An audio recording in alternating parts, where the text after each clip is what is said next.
नमस्कार साथियों, मैं एमडी कुशवाहा स्वागत करती हूँ आप सभी का अपने यूट्यूब चैनल अंबिका वीर में। मैं इस चैनल के माध्यम से अपने पढ़ाई के अनुभव शेयर कर रही हूँ और आज हम पढ़ेंगे कक्षा 10 विज्ञान का अध्याय 3 धातु और अधातु। तो इससे पहले शुरू करने से पहले मैं आप सभी से एक छोटा सा रिक्वेस्ट करूंगी, कृपया हमारी वीडियो अच्छी लगे तो लाइक कर दीजिएगा, दोस्तों में शेयर कर दीजिएगा और चैनल को सब्सक्राइब जरूर कर लीजिएगा। तो आज का हमारा टॉपिक है क्लास 10 साइंस चैप्टर 3 धातु एवं अधातु। ये पार्ट 3 है और अब इसमें हम कुछ मेन पॉइंट देखेंगे। जैसे कि हम देखें कि धातुएं अम्लों के साथ अपक्रिया करती हैं तो क्या होता है। धातुएं जब अम्लों के साथ अपक्रिया करती हैं तो वे लवण और हाइड्रोजन बनाती हैं। ठीक है, जैसे कि कहा गया है हमारे एनसीईआरटी बुक में कि जब धातुएं नाइट्रिक अम्ल के साथ अपक्रिया करती हैं तब वहां पर H2 गैस क्या होती है, उत्सर्जित होती है, हाइड्रोजन गैस उत्सर्जित होती है। तो HNO3 के साथ जब अपक्रिया करके H2 गैस उत्सर्जित करते हैं, जैसे कि मैग्नीशियम हो गया, मैग्नीज हो गया, ठीक है। ये उसके बाद में अब हम बात करेंगे हमारा छोटा सा उसमें दिया गया है एनसीईआरटी बुक में एक्वारेजिया के बारे में। तो ये क्या है, ये रॉयल जल का लैटिन शब्द है। किसका? रॉयल जल का। 3:1 के अनुपात में सांद्र हाइड्रोक्लोरिक अम्ल एवं सांद्र नाइट्रिक अम्ल का ताजा मिश्रण होता है। यह गोल्ड को गला सकता है, जबकि दोनों में से किसी अम्ल में अकेले ये क्षमता नहीं होती। मतलब कि ये जो एक्वारेजिया होता है ये क्या होता है, सांद्र हाइड्रोक्लोरिक और सांद्र नाइट्रिक अम्ल का मिश्रण होता है, ताजा मिश्रण होता है। और ये जो मिश्रण होता है वह गोल्ड को गला सकता है। और ये मतलब कि सांद्र हाइड्रोक्लोरिक अम्ल और सांद्र नाइट्रिक अम्ल जो है वो कितने अनुपात में होता है, 3:1 में। कितना? 3:1 में। ठीक है। उसके बाद में हम देखें कि मतलब जबकि अगर हम बात करें सांद्र हाइड्रोक्लोरिक अम्ल की या नाइट्रिक अम्ल की, तो इन दोनों में से कोई भी मतलब किसी के अंदर भी इतनी क्षमता नहीं कि ये गोल्ड को गला सके, ये उसको मतलब गला सके। ठीक है। एक्वारेजिया भभकता द्रव होने के साथ प्रबल संचारक है।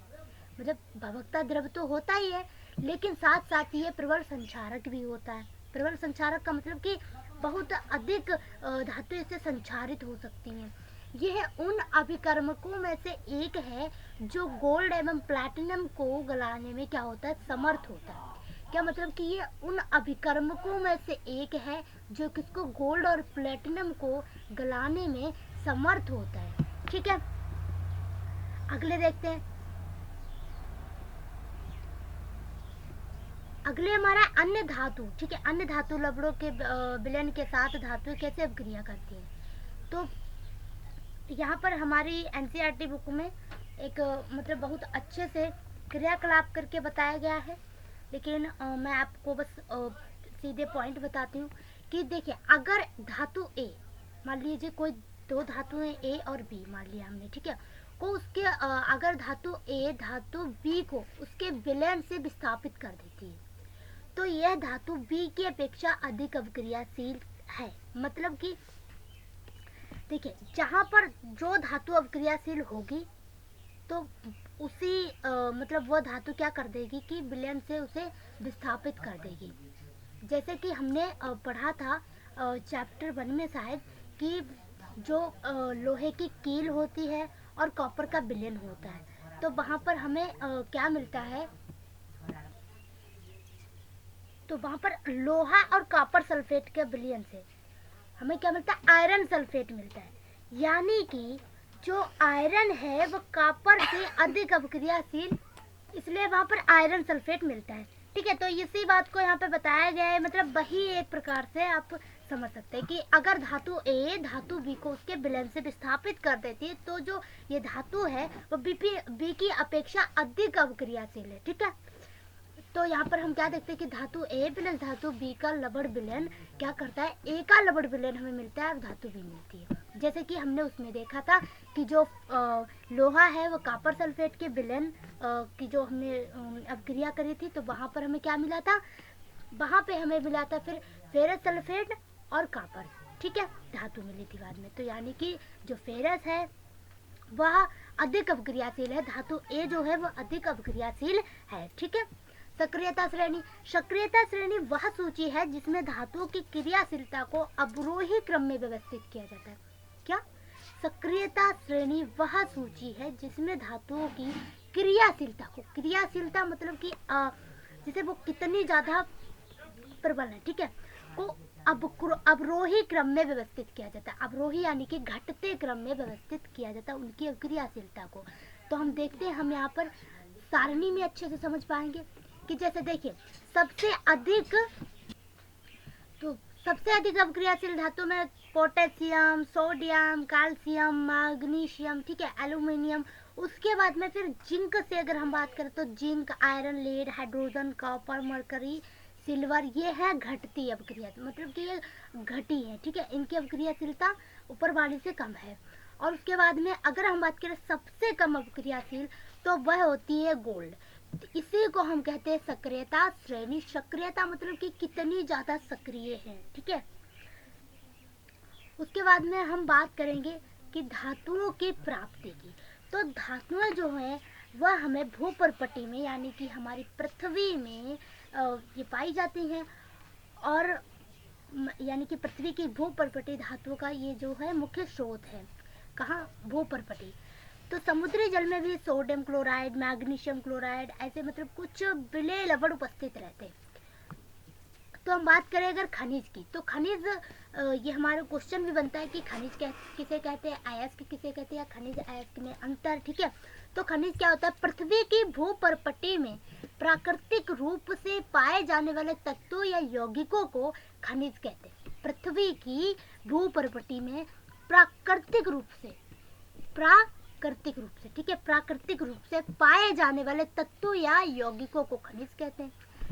फिर उसके बाद में बात करें अयस्क की, तो अयस्क क्या है? ऐसे खनिज, यानी कि जी खनिजों का, ऐसे खनिज जिनसे किसी धातु का निष्कर्षण क्या होता है? लाभप्रद ढंग से किया जा सकता है, अयस्क कहते हैं। अब हम बात करें धातुओं के निष्कर्षण की, तो धातुओं के निष्कर्षण की, ठीक है। तो जो धातुएं होती हैं वह भूपर्पटी में स्वतंत्र अवस्था में पाई जाती हैं। कुछ धातुएं अपने यौगिक के रूप में मिलती हैं। तो जो नीचे मतलब जो नीचे धातुएं होती हैं सबसे कम अवक्रियाशील होती हैं और ये स्वतंत्र अवस्था में पाई जाती हैं। जैसे कि हम बात करें सोना की, चांदी की, प्लैटिनम की, कॉपर की, ये क्या होती है? स्वतंत्र अवस्था में पाई जाती हैं। और कॉपर एवं सिल्वर अपने सल्फाइड या ऑक्साइड के अयस्क के रूप में संयुक्त अवस्था में भी पाए जाते हैं। सक्रियता श्रेणी में सबसे ऊपर की धातुएं जैसे कि पोटेशियम हो गया, सोडियम हो गया, कैल्शियम हो गया, मैग्नीशियम हो गया, एल्यूमिनियम हो गया, ये इतनी अधिक अवक्रियाशील होती है कि ये कभी कभी क्या होती है कि स्वतंत्र तत्वों के रूप में नहीं पाई जाती। और अगर हम बात करें मध्य की धातुओं की, तो इनकी अवक्रियाशील क्या होती है? मतलब इनकी अवक्रियाशीलता मध्यम होती है और ये भूपर्पटी में मुख्यतः ऑक्साइड, सल्फाइड या कार्बोनेट के रूप में पाई जाती हैं। तो क्या देखेंगे कि हम जो धातुओं के अयस्क ऑक्साइड होते हैं, ठीक है, तो जो ऑक्सीजन की अत्यधिक अवक्रियाशीलता है यह पृथ्वी पर इसके प्रचुर मात्रा में पाए जाने के कारण ऐसा होता है। तो धातुओं का निष्कर्षण, सभी धातुओं का निष्कर्षण अलग अलग होता है। जैसे कि जो ऊपर की धातु होते हैं उनका हम मतलब कि उच्च अवक्रियाशील धातु है, उनका निष्कर्षण विद्युत अपघटन से करते हैं। और उसके बाद में अगर हम बात करें मध्यम अवक्रियाशील धातु, तो इनका जो मतलब वो होता है उसको कार्बन के उपयोग से अपचयन करा के, ठीक है, फिर हम इनको शुद्ध धातु में देखते हैं, मतलब उनका निष्कर्षण करते हैं। और अगर हम बात करें नीचे की धातुओं की यानी कि सबसे कम अवक्रियाशील धातु की, तो वह प्राकृतिक अवस्था में जो उपस्थित होती है, ठीक है। तो सभी को निष्कर्षण करने की अलग अलग विधियां हैं जिन्हें हम एक एक करके डिटेल में पढ़ेंगे, लेकिन हम इससे पहले आपको बता दें, एक हमने यहाँ पे वो लिया है डायफ्राम, इसमें देखिए कि जो ये मान लीजिए एस का सामने, ठीक है, इसमें उच्च अपक्रियाशील धातु हमने, मध्यम अपक्रियाशील धातु, निम्न अपक्रियाशील धातु, ये इसे याद कर लीजिए, बस सब याद हो जाएगा। तो उच्च अपक्रियाशील धातु है, उन्हें गलित धातु का विद्युत अपघटन किया जाता है, उसके बाद में हमें क्या मिल जाती है, शुद्ध धातु मिल जाती है। लेकिन अगर हम बात करें मध्यम अपक्रियाशील धातु की, तो यह प्रक्रिया जो है वो जटिल होती है। जैसे कि हमें क्या करना है, मध्यम अपक्रियाशील धातु है, जैसे कि कार्बोनेट आयस्क या सल्फाइड आयस्क में पाए जाते हैं, ठीक है। तो इनका पहले हम निस्तापन भर्जन करते हैं, उसके बाद में इसका धातु का ऑक्साइड करते हैं, धातु का ऑक्साइड, उसके बाद में फिर अपचयन, उसके बाद में फिर धातु का शोधन, तब हमें मतलब धातु मिलती है।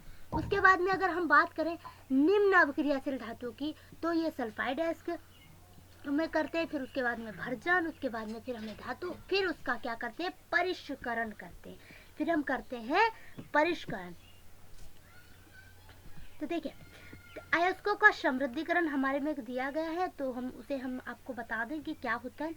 कि देखिए जब हम मतलब पृथ्वी से खनिज, ठीक है, या अयस्क मतलब खनिज निकालते हैं, तो क्या होता है कि खनिज अयस्क में हमें मिट्टी, रेत, ऐसा तो है नहीं कि सब एकदम ऐसे ही मिल जाता होगा, ठीक है। तो उसमें मिट्टी, रेत, मतलब विभिन्न प्रकार की क्या होती हैं, अशुद्धियाँ पाई जाती है, जैसे कि कई सारी अशुद्धियाँ पाई जाती है, जिन्हें हम क्या कहते हैं, गैंग कहते हैं।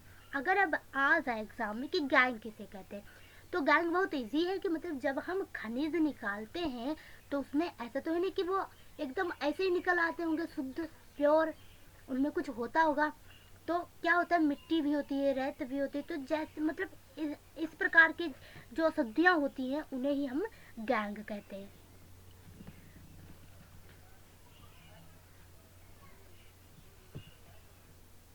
और अब हम मतलब डिटेल में पढ़ेंगे, इसके लिए मैंने सिर्फ एक ही लिया है।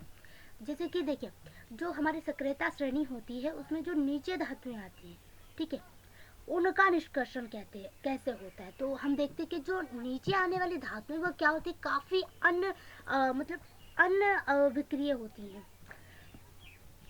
इन धातुओं के ऑक्साइड को मतलब कि अनविक्रिय का मतलब क्या है कि कम अभिक्रियाशील होती है, बहुत ज़्यादा, ठीक है। इन धातुओं को धातु के ऑक्साइड को केवल गर्म करने से ही धातु प्राप्त किया जा सकता है। इनको हम क्या कर सकते हैं, केवल गर्म करके ही क्या कर सकते हैं, धातु को प्राप्त कर सकते हैं। उदाहरण के लिए अगर हम बात करें सिनावर, मरकरी, ठीक है, जिसे हम पारद भी बोल सकते हैं, तो एक क्या है, अयस्क है, और वायु में गर्म करने पर ये सबसे पहले हमें क्या मिलते हैं, म्यूकरिक ऑक्साइड, यानी कि HGO में परिवर्तित हो जाते हैं, HGO में बदल जाते हैं, और अधिक गर्म करने पर तो ये क्या हो जाते हैं, मर्क्यूरिक ऑक्साइड मरकरी में क्या हो जाते हैं, अपचयित हो जाते हैं। क्या हो जाते हैं, अपचयित हो जाते हैं, मरकरी में अपचयित हो जाते हैं। जैसे कि हम बात करें यहाँ पर देखिए जो HGS है, यानी कि हमारा HGS सिनावर, ठीक है, तो इसे हम अगर ऑक्सीजन क्या करें, वायु की मतलब वायु में गर्म करें, तो ताप दिया हमने, ताप किया, ठीक है, तो हमें यहाँ पर क्या मिला, HGO, यानी कि म्यूकोरिक ऑक्साइड, क्या मिला है, म्यूकोरिक ऑक्साइड। और अगर हमने इसे और गर्म कर दिया तो हमें फिर से क्या मिल गया, हमें मिल गया म्यूकरिक ऑक्साइड मरकरी, मतलब कि मरकरी में क्या हो गया, अपचयित तो हो गया, ठीक है। इसी प्रकार हम एक और हमारे में उदाहरण दिया गया है कापर का, ठीक है, कि कापर को प्राकृतिक रूप से जब कापर के मतलब Cu2S के रूप में उपलब्ध तांबे को क्या कर, केवल वायु में गर्म करके इसको क्या कर सकते हैं, अयस्क से अलग कर सकते हैं, केवल वायु में गर्म करके, ठीक है।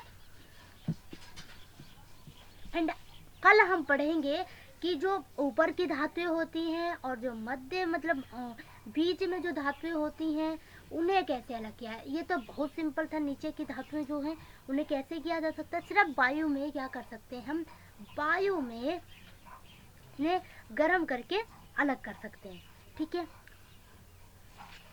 अब हम बात करेंगे फिर नीचे की धातुओं की, उसके बाद में बात करेंगे नीचे की धातुओं की बात कर ली है, बात करेंगे मध्य में जो स्थित है धातुओं के निष्कर्षण की, उसके बाद में जो ऊपर धातुएं हैं उनकी, उसके बाद में फिर जो हमारा मतलब बचेगा उसके बाद में फिर देख लेंगे कि क्या होता है। आज के लिए इतना ही था, आप सभी को मिलेंगे अगली वीडियो में जल्द ही। और इस चैप्टर को एंड करेंगे। और इंग्लिश की वीडियो भी आप लोगों को मिल ही जाती होगी, और उसमें भी मैं बहुत अच्छे से क्वेश्चन आंसर जैसे मैंने याद किए वैसे आपको याद कराने की कोशिश कर रही हूँ। और